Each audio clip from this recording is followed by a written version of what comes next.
ரலியல்லாஹு தஆலா அன்ஹு அன் நபி ஸல்லல்லாஹு அலைஹி வஸல்லம் அஹதா ஆமல் ஹுதைபிய்யா في هدايا رسول الله صلى الله عليه وسلم جملا كان لأبي جهل في رأسه برة من فضة وفي رواية من ذهب. கண்ணியத்திற்கும் மரியாதைக்கும் உரிய அல்லாஹ்வின் நல்லடியார்களே, அருமையான சகோதர பெருமக்களே, அருமை நாயகம் ஹஜ்ரத் ஸல்லல்லாஹு அலைஹி வஸல்லமுடைய பாக்கியம் நிறைந்த நல்லும்மத்துமார்களே, அருமையானவர்களே, எந்த விஷயத்தை கேட்க இருக்கிறோமோ அந்த விஷயத்தின்படி அமல் செய்யக்கூடிய பாக்கியத்தினையும், கெட்ட விஷயங்களை பிறருக்கு எத்தி வைக்கக்கூடிய பாக்கியத்தினையும் அல்லாஹ் நம் அனைவருக்கும் வழங்கிடுவானாக. நம்முடைய வாழ்நாட்களை அல்லாஹ் ஆரோக்கியமான வாழ்நாட்களாக ஆக்கி தருவானாக. மருத்துவமனைகளுக்கு செல்லாத காலங்களாக ஆக்கி தருவானாக. மருத்துவமனை செலவினங்களிலிருந்து அல்லாஹ் நம் அனைவரையும் முழுமையான முறையில் பாதுகாப்பானாக. எல்லா விதமான ஆபத்துகள், விபத்துகள், பலாய் முசீபத்துகள், பரவக்கூடிய தொற்று நோய்கள், அனைத்து விதமான பாவ செயல்களிலிருந்தும் அல்லாஹ் நம் அனைவரையும் முழுமையான முறையில் பாதுகாத்து நிம்மதியான, அமைதியான, ராகத்தான, சந்தோஷமான, மகிழ்ச்சியான வாழ்க்கை இந்த உலகத்திலும் நாளை மறுஉலகத்திலும் அல்லாஹ் இல்லாமல் வழங்கிடுவானாக. நம்முடைய ஹலாலான ஆஜத்துகள் அனைத்தையும் அல்லாஹ் நிறைவேற்றி தந்தருள் புரிவானாக என்று இந்த நல்ல நேரத்தில் துஆ செய்து துவங்குகிறேன். அருமையானவர்களே, நேற்றைய தினம் ஒரு ஹதீஸ் ஒன்று பார்த்தோம். ஹஜ்ரத் இப்னு உமர் ரலியல்லாஹு தஆலா அன்ஹு அறிவிக்கக்கூடிய ஹதீஸ். ஒரு மனிதரிடம் வர்றாங்க. அவர் கத அனாஹ பதனத்தன் யன்ஹருஹா, தன்னுடைய ஒட்டகத்தை அறுப்பதற்காக வேண்டி படுக்க வைத்திருக்கிறார். அவங்க சொன்னாங்க, இபஅத்ஹா கியாமன் முகய்யதத்தன், அதை எழுந்திருச்சு வச்சு, அதை நிற்க வச்சு, அதனுடைய முன்னன்காலுடைய இடது காலை கட்டி, 4 கால்ல முன்காலுடைய இடது காலை கட்டி, முகய்யதத்தன் என்ன சுன்னத்தன் முஹம்மது ஸல்லல்லாஹு அலைஹி வஸல்லம், அப்படி அறுப்பதுதான் முஹம்மது ஸல்லல்லாஹு அலைஹி வஸல்லுடைய சுன்னத்து என்று ஹஜ்ரத் இப்னு உமர் ரலியல்லாஹு தஆலா சொன்ன ஹதீஸ். ஏன்னா இப்னு அப்பாஸ் ரலியல்லாஹு தஆலா அந்த ஹதீஸுக்கு இப்படி விளக்கம் சொல்லுவாங்க. ஒரு இப்னு கஸீர் போன்ற கிதாபுகளில் இப்படி ஒரு விளக்கம் உண்டு. 3 கால்களில் நிற்க வைத்து, ஒரு காலம் தான் மடக்கி கட்டிடுறாங்களே, முன்காலுடைய இடது காலை மடக்கி கட்டிட்டா மீதி எத்தனை காலில் 3 காலில் தான் நிற்கும். அப்ப அறுத்தோம் அப்படின்னா அறுத்தவுடன் அது ஒரு பக்கம் சாயும். சாய்வதற்கு இலகுவாக இருப்பதற்காக ஒரு காலம் மட்டும் கட்டி ஹாதா மின்க வஹாதா லக என்று பிஸ்மில்லாஹி அல்லாஹு அக்பர் லா இலாஹ இல்லல்லாஹ் ஹாதா மின்க வலக என்று அறுக்க வேண்டும் என்று ஹஜ்ரத் இப்னு அப்பாஸ் ரலியல்லாஹு தஆலா அன்ஹு ஒரு ஹதீஸ் இப்னு கஸீரில் வரக்கூடிய செய்தி. இப்படி ஒட்டகம் அறுக்கக்கூடிய முறையையும் ஸல்லல்லாஹு அலைஹி வஸல்லம் கற்றுக் கொடுத்திருக்கிறாங்க. அது குர்ஆனுடைய அடிப்படையில், குர்ஆனுடைய அடிப்படையில் உள்ளது என்பதையும் ஹஜ்ரத் இப்னு அப்பாஸ் ரலியல்லாஹு தஆலா சொல்லி காட்டுறாங்க. அதே போல நேற்றைய தினம் இன்னொரு ஹதீஸும் பார்த்தோம். அலி ரலியல்லாஹு தஆலா அவங்கள ஸல்லல்லாஹு அலைஹி வஸல்லம் குர்பானி கொடுப்பதற்காக வேண்டி நியமனம் செய்யறாங்க. அந்த பொறுப்பை கொடுக்கும் பொழுது சொல்லுவாங்க, அதனுடைய இறைச்சியை சதகா செய்யுங்க, ஜுலூதிகா அதனுடைய ஸ்கின் தோலை சதகா செய்யுங்க, அஜில்லதஹா அதனுடைய கடிவாளம், அதனுடைய சேனை, அதையெல்லாம் சதகா செய்யுங்க.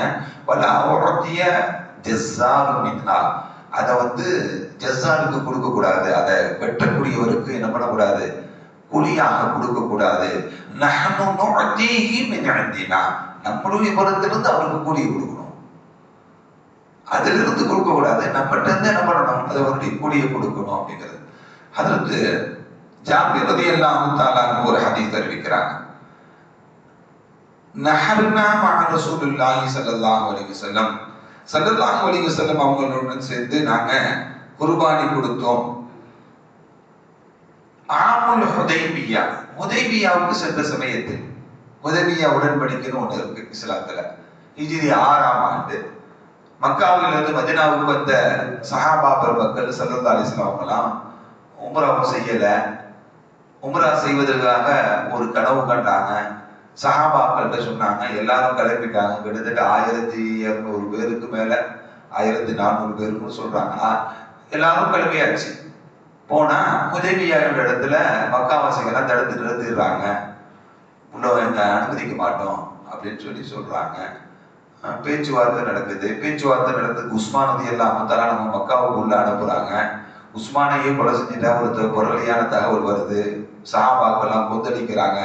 உஸ்மானை கொலை செஞ்சவங்களை நம்ம விடக்கூடாது அப்படின்னு சொல்லி அது பொருளி அப்படின்னு தெரிஞ்சு கடைசியில ஸல்லல்லாஹு அலைஹி வஸல்லம் ஒரு உடன்படிக்கைக்கு வர்றாங்க. ஒரு முடிவுக்கு வர்றாங்க.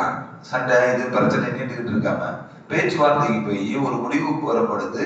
அடுத்த வாரம் அடுத்த வருஷம் நீங்க வாங்க அப்படிங்கிற அவங்க அனுமதி கொடுக்குறாங்க.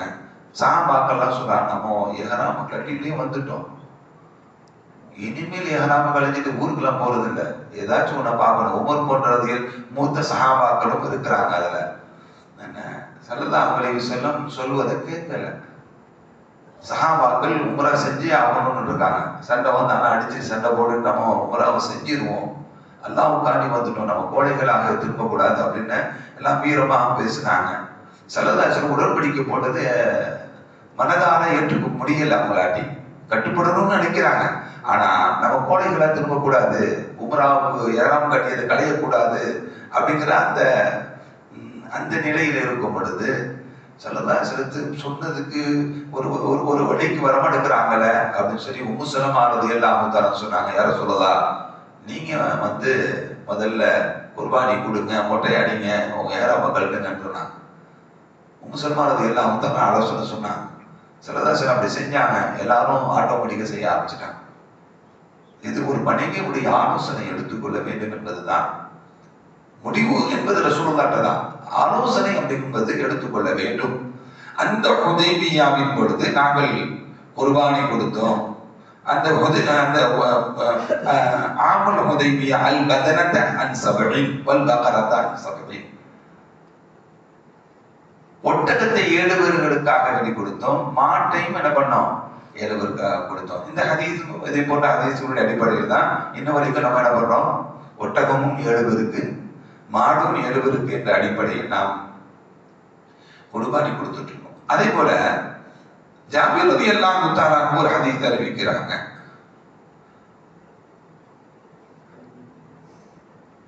என்ன ஹதீஸ் அப்படின்னா, ஆரம்ப காலத்துல குர்பானியுடைய மாமிசத்தை சேமித்து வைக்க கூடாதுன்னு ஒரு சட்டம் இருந்துச்சு. அறுத்தா 3 நாளைக்குள்ள சாப்பிட்டு முடிச்சிருக்கும். அதற்கு காரணம் உண்டு. என்னன்னா, ஹஜ் பெருநா நேரத்துல வெளியூர்கள் இருந்து நிறைய விருந்தாளிகள் மதீனாவுக்கு வர்றாங்க. எல்லாரும் குர்பானி கொடுத்துருக்குறாங்க. சாப்பிடுறதுக்கு உணவுகள் இல்லை, அவங்களுக்கு கிடைக்கப்படல. எல்லாமே சேமிச்சு அவங்களுக்காண்டி வச்சுக்கிட்டாங்க. சேமிச்சு அவங்களுக்காண்டி வச்சுக்கிட்டாங்க. ஸல்லல்லாஹு அலைஹி வஸல்லம் சொன்னாங்க, குர்பானி கொடுத்தா 3 நாள்ல சாப்பிட்டு முடிச்சிடணும் அப்படிங்கிற ஒரு செய்தியை சொன்னாங்க. அதுக்கு பிறகு அதை விளக்கி கொண்டார்கள். அந்த ஹதீஸை தான் ஜாபிர் ரலியல்லாஹு தஆலா சொன்னாங்க, குன்னா லா நஅகுலு மின் லுஹூமி புதூனினா ஃபௌக 3, 3 நாளைகளுக்கு மேல எங்களுடைய அறுக்கப்பட்ட குர்பானியுடைய மாமிசங்களை நாங்கள் சாப்பிட மாட்டோம் என்று ஃபரஹஸலனா ரசூலுல்லாஹி ஸல்லல்லாஹு அலைஹி வஸல்லம் ஸல்லல்லாஹு அலைஹி எங்களுக்கு அனுமதி கொடுத்தாங்க. ஃபகால சொன்னாங்க, குலு நீங்க சாப்பிடுங்க, வதஸக்கது நீங்கள் சேமித்து வைத்துக் கொள்ளுங்கள் என்று. அதனால ஃபஅக்கல்னா நாங்கள் சாப்பிடுவோம், வதஸக்கதுனா நாங்கள் அதை சேமித்தும் வைத்துக் கொள்வோம் என்று ஜாபிர் ரலியல்லாஹு. இன்னொரு ஹதீஸ் ஒண்ணு, இப்னு அப்பாஸ் ரலியல்லாஹு தஆலா அறிவிக்கக்கூடிய ஹதீஸ், நபி ஸல்லல்லாஹு அலைஹி வஸல்லம் அவங்க அஹ்தா ஆமுல் ஹுதைபியா, இந்த ஹுதைபியா சொன்னோம்ல ஹிஜ்ரி 6ஆம் ஆண்டு நடந்த நிகழ்வுல ஃபி ஹதாயா ரசூலுல்லாஹி ஸல்லல்லாஹு அலைஹி வஸல்லம் ஜபலன், ஸல்லல்லாஹு அலைஹி வஸல்லம் அவங்களுக்கு ஒரு ஒட்டகம் கொடுக்கப்பட்டுச்சு, குர்பானியா கொடுக்கப்பட்டுச்சு. அதுல அவங்களுடைய ஒட்டகத்துல ஒரு ஒட்டகம் கானலி அபூஜகளுடைய ஒரு ஒட்டகமும் இருந்துச்சு. அபூஜகல் மக்காவுல இருக்கிறாரு, ஸல்லல்லாஹு அலைஹி வஸல்லம் மதீனாவுல இருந்து மக்காவுக்கு போறாங்க. எப்படி அபூஜகளுடைய ஒட்டகம் ரசூலுல்லாஹ்க்கு கிடைச்சிச்சு? அபூஜஹல் ஒட்டகம் ரசூலுல்லாஹ்க்கு எப்படி கிடைச்சிச்சு அப்படின்னா, அந்த ஆரம்ப காலத்துல பத்ர் யுத்தம், அந்த யுத்தங்களில் நடந்த சமயத்தில் அபூஜஹலுடைய ஒட்டகம் ஸல்லல்லாஹு அலைஹி வஸல்லத்துக்கு கனிமத்து பொருளா கிடைச்சிச்சு. அந்த ஒட்டகத்தை என்ன பண்றாங்க, ஹுதைபியாவுக்கு கொண்டு வராங்க. அங்க தன்னுடைய இதை முடிச்சிட்டு தன்னுடைய அமல்களை நிறைவு செய்து விட்டு மக்காவிலே வச்சு அபூஜஹலுக்கு முன்னாடி அபூஜஹல் ஒட்டகத்தை அறுக்கணும் அப்படிங்கிறதுக்காக வேண்டி, அவங்களை வெறுப்பேற்றணும் என்பதற்காக வேண்டி அந்த ஒட்டகத்தை கொண்டு வரான். இப்னு அப்பாஸ் ரலியல்லாஹு தஆலா சொன்னாங்க, அதுதான் ஆமுல் ஹுதைபியா, ஹுதைபியாவுடைய ஆண்டுல ஃபி ஹதாயா ரசூலுல்லாஹி ஸல்லல்லாஹு அலைஹி வஸல்லம் ஜபலன், ஸல்லல்லாஹு அலைஹி வஸல்லம் அவங்க குர்பானி கொடுப்பதற்காக வேண்டி அந்த ஒட்டகங்கள் இருந்தது. கானலி அபூஜஹல், அபூஜஹலுடைய ஒட்டகம் அதில் இருந்தது. ஃபி ரஅசி, அது எப்படி அதுக்கு ஒரு அடையாளம் இருந்தது சொல்றாங்க. ஃபி ரஅசிஹி புரத்துன் மின் ஃபில்லா, அதனுடைய மூக்குல ஒரு வளைய மாதிரி போட்டு வச்சிருப்பானாங்க அபூஜஹல். அது என்ன தெரியுமா, வெள்ளியினால் ஆன வளையம் அது. ஒஃபி ரிவாயத்தின், இன்னொரு ரிவாயத்தில் இருக்கு மின் தஹபின், அது தங்கத்தினால் ஆன அது வளையம். அது எதுக்காக நீ கொண்டு வந்தாங்க, யகீது பிதாலிகல் முஷ்ரிகீன், முஷ்ரிக்குகளை வெறுப்பேற்றுவதற்காக வேண்டிதான் அந்த ஒட்டகத்தை கொண்டு வந்து அறுப்பதற்காக நீ கொண்டு வந்தாங்க அப்படிங்கிறதையும் ஹஜ்ரத் இப்னு அப்பாஸ் ரலியல்லாஹு தஆலா அவங்க சொல்லித்தரக்கூடிய இந்த ஹதீஸும் அபூதாவூத் போன்ற கிதாபுகளில் இடம்பெற்றிருக்கக்கூடிய செய்தி. வல்லூன் அல்லாஹ் நம் அனைவரையும் ஸல்லல்லாஹு அலைஹி வஸல்லம் வழிகாட்டு